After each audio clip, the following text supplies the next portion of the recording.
Good Tuesday morning, Patriots. Welcome back to O'Connor's Right Stand. I'm your host, John O'Connor, software programmer by day, conservative truth seeker by night. We are now on day 35 of the government shutdown. 35 days. We have officially tied the record for the longest government shutdown in American history, matching the 35-day shutdown from Trump's first term back in 2018 into 2019.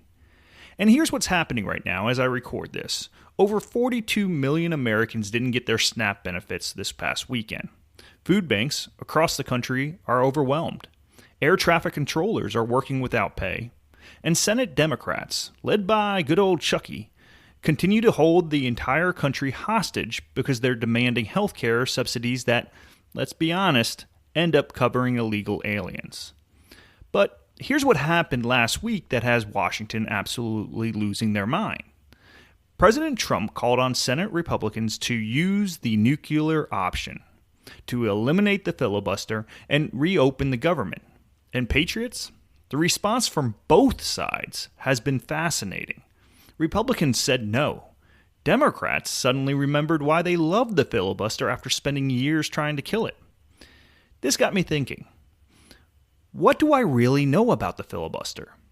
So, after a bunch of studying over the weekend and a lot of note-taking and thinking, today we're going to deep dive into the filibuster. What is it? Where did it come from? How did we get here? What's the hypocrisy on both sides? And most importantly, what should Republicans actually do? The Right Stand starts now.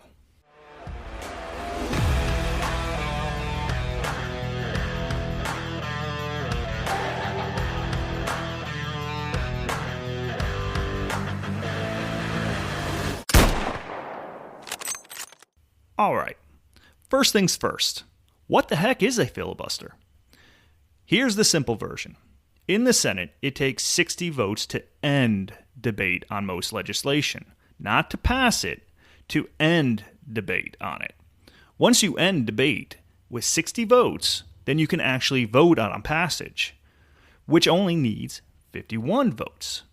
This 60 vote requirement is called invoking cloture. And when you can't get 60 votes to end debate, that's called a filibuster. Now, here's what most people picture when they hear filibuster. They think of that Jimmy Stewart movie, Mr. Smith Goes to Washington, where a senator stands on the floor talking for 24 hours straight to block a corrupt bill. Or they think of Strom Thurmond in 1957 talking for 24 hours and 18 minutes trying to block the Civil Rights Act. By the way, Cory Booker broke that record in April of this year, speaking for over 25 hours against Trump administration policies. But here's the dirty little secret. We don't do that kind of filibuster anymore. Since the early 1970s, we have what's called a silent filibuster. A senator doesn't have to actually stand there and talk. They just have to say they're going to filibuster, and boom. You need 60 votes to move forward. No 24-hour speeches, no standing until you collapse, just a threat, and the bill dies unless you have 60 votes. That's what's happening right now with this shutdown. Senate Majority Leader John Thune has a bill that would fund the government through November 21st. The House passed it. Republicans have the 53 Senate votes for it. But Chuck Schumer and Senate Democrats won't give them the 7 votes they need to hit 60, so the government stays shut down. Now, Trump is saying, screw the filibuster, change the rules, pass it with 51 votes, go nuclear. And to understand why this is such a big deal, we need to understand where this rule even came from. Here's something that's going to blow your mind, Patriots. The filibuster was created by accident. The Founding Fathers never intended for the Senate to have a filibuster. It's not in the Constitution. It's not some sacred tradition from 1787. It was a bureaucratic screw-up that turned into 200-plus years of Senate tradition. Here's what happened. Both the House and the Senate originally had something called the previous question motion.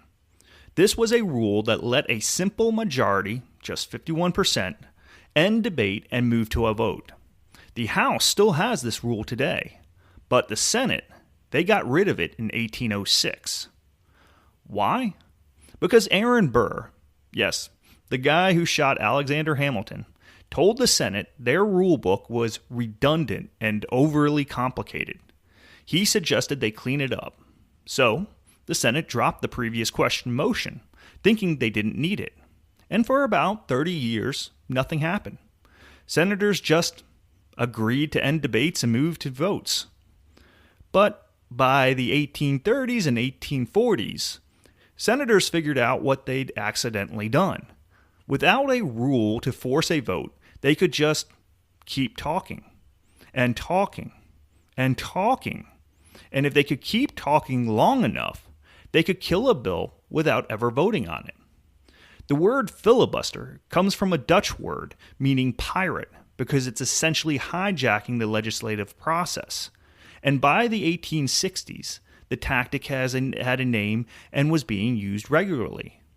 For 110 years, there was no way to stop a filibuster. If a senator wanted to talk forever, they could.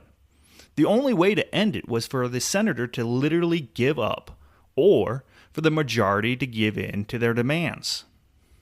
This all came to a head in 1917, during World War I. Here's the story. President Woodrow Wilson wanted to arm American merchant ships to protect them from German U-boats.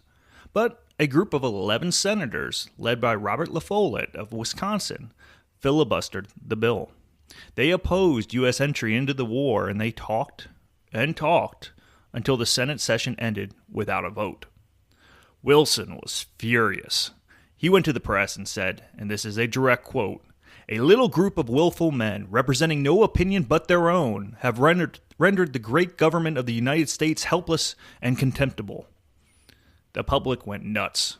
People were burning senators in effigy in the streets. Wilson demanded the Senate create a rule to stop filibusters. And so, on March 8, 1917, the Senate passed Rule 22, the cloture rule. Originally, you needed 2/3 of the Senate, 67 votes, to invoke cloture and end debate. But even with that rule, cloture was almost never used. Between 1917 and 1964, cloture was only successfully invoked 5 times.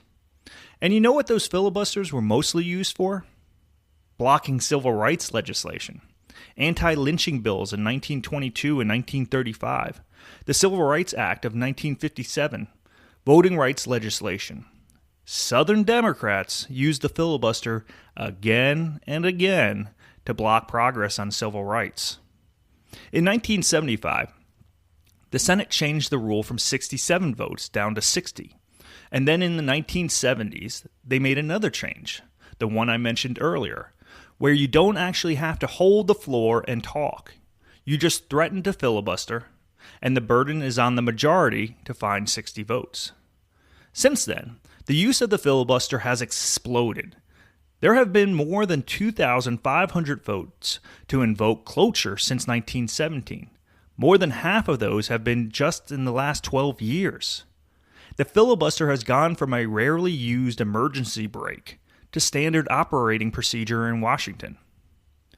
Now, both parties have chipped away at the filibuster over the years, but Democrats started the nuclear option trend, and Republicans followed. In 2013, Senate Majority Leader Harry Reid and the Democrats eliminated the filibuster for most executive branch nominees and federal judges below the Supreme Court level. Why? Because they were frustrated that Republicans were blocking Obama's nominees. Reid went nuclear with a simple majority vote. At the time, Mitch McConnell warned them, "You'll regret this." And guess what? 4 years later, when Republicans had the majority and Trump was president, McConnell extended Reid's rule change to include Supreme Court nominees. That's how we got Neil Gorsuch, Brett Kavanaugh, and Amy Coney Barrett of the court without needing 60 votes. Then, in September of this year, John Thune used the nuclear option again, this time to confirm 48 of Trump nominees in a single vote, bypassing the normal process. Democrats cried foul, but Thune was just using the playbook Democrats created. But here's where the hypocrisy gets absolutely rich, patriots. Remember when Biden was in office and Democrats controlled the Senate? They wanted to kill the filibuster for legislation, not just nominees, actual laws. They wanted to eliminate it to pass nationwide abortion protections, voting rights legislation, and the Green New Deal. Kamala Harris, when she was running for president, said she supported eliminating the filibuster to pass abortion laws nationwide. Senators like Elizabeth Warren, Bernie Sanders, and others were screaming that the filibuster was a Jim Crow relic that had to go. The only Democrats who stopped them were Joe Manchin and Kristen Sinema, who refused to support killing the legislative filibuster. And now that Republicans have the majority, suddenly Democrats love the filibuster. It's essential to democracy. It's a crucial check on power. It protects minority rights. Senator John Fetterman from Pennsylvania actually called out his own party on this. He said, and I quote, "We ran on killing the filibuster, and now we love it. I don't want to hear any Democrat clutching their pearls about the filibuster." At least Fetterman's honest about the hypocrisy. And get this, Fetterman actually said he'd support Republicans using the nuclear option to end the shutdown. He said his constituents need to eat, and that SNAP benefits are too important. So last week, Trump came back from his Asia trip and issued his call to action on Truth Social. He wrote, "It is now time for the Republicans to play their Trump card and go for what is called the nuclear option. Get rid of the filibuster and get rid of it now." He continued on Saturday, saying, "Terminate the filibuster, not just for the shutdown, but for everything else. We will get all of our common sense policies approved. Voter ID, anyone? And make America great again. Remember, the Democrats will do it immediately, as soon as they get the chance. Our doing it will not give them that chance." Trump's argument is straightforward. Democrats wanted to do this when they had the power. They only failed because Manchin and Sinema stopped them. But the next time Democrats have the White House and 51 Senate votes, they will kill the filibuster. So, Republicans should do it now while they have the chance. And you know what? He's probably right about Democratic intentions. But Senate Republicans said no, immediately, firmly. John Thune, spokesman, said his position on the filibuster is unchanged. Senator John Curtis from Utah tweeted, "The filibuster forces us to find common ground in the Senate. Power changes hands, but principles shouldn't." Senator Tom Tillis from North Carolina even said he would resign if Republicans voted to eliminate the filibuster. Mike Johnson, the House Speaker, called it a very important safeguard and said Trump's comments were an expression of the president's anger at the situation. Some House Republicans backed Trump. Congressman Byron Donalds from Florida wrote a letter to Thune calling for the nuclear option. Marjorie Taylor Greene and Anna Paulina Luna supported it. Mark Levin suggested Republicans should consider either suspending or eliminating the filibuster for routine budget bills. But Senate Republicans, the ones who would actually have to vote for it, are holding the line. So, patriots, here's the million-dollar question. What should Republicans actually do? Let me be clear about something. I understand Trump's frustration. I get it. We have 53 Senate seats. We have the House. We have the White House. We should be able to reopen the government and fund it through November 21st.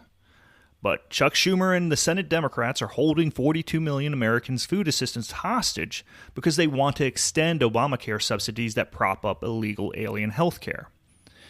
It's infuriating. It's un-American. And I completely understand why Trump wants to blow up the filibuster to end this. But, and this is important, I think Senate Republicans are making the right call by not going nuclear. Here's why. First, think about what happens when Democrats inevitably take back the Senate. And they will, eventually. That's how our system works. If we eliminate the filibuster now, Democrats will have zero obstacles when they are back in power. D.C. statehood? Done. Puerto Rico statehood? Done. Packing the Supreme Court with 6 more justices? Done. The Green New Deal? Done. Nationwide gun confiscation? Done. Abolishing the Electoral College? They'd try. Everything conservatives have fought for could be wiped out in a single 2-year session of Congress with 51 votes. Second, Republicans have another tool available: budget reconciliation. This is a process that already allows certain budget-related bills to pass with just 51 votes. Republicans used it to pass Trump's tax cuts in his first term. It has limitations, but it's there. Third, and I think this is the most important point, Republicans should demand a return to the talking filibuster. Remember, the current system is a silent filibuster. A senator just has to threaten it, and boom, you need 60 votes. But what if we changed the rule back to how it used to work? What if we said, you want a filibuster? Fine. But you have to actually hold the floor. You have to stand there and talk for as long as you can. No breaks, no sitting down. Keep talking or the bill moves forward. This would change everything. Because right now, Chuck Schumer and Senate Democrats can block the government from reopening without any political cost. They don't have to do anything. But imagine if we changed the rules so that Schumer himself had to stand on the Senate floor for 24, 48, 72 hours, explaining to the American people why he's blocking food assistance for 42 million Americans so that illegal aliens can keep getting subsidized health care. Do you think he'd do it? Do you think he'd stand there on C-SPAN for 3 days straight while American families can't feed their kids, while air traffic controllers work without pay, while federal employees go without paychecks, all because he wants to extend Obamacare subsidies? I don't think so. And if he did try it, the political cost would be enormous. Americans would see exactly who's responsible for the shutdown. The talking filibuster would restore accountability. It would make obstruction visible instead of invisible. It would force senators to actually defend their positions publicly instead of hiding behind procedural threats. Look, patriots, the filibuster is complicated. It's not in the Constitution. It was created by accident. It's been used to block both terrible things and good things throughout our history. It's been abused by both parties. But I think it serves an important purpose. It forces the majority party to work with the minority. It prevents wild swings in policy every time control of Washington changes hands. It's messy and frustrating, but it's part of what makes the Senate different from the House. It's supposed to be the cooling saucer, not the boiling pot. Trump is right that Democrats are hypocrites. He's right that they'll probably try to kill the filibuster the next time they have power. But two wrongs don't make a right. Republicans shouldn't abandon a principle just because Democrats might abandon it later. Instead, Republicans should 1. Keep using reconciliation where possible. 2.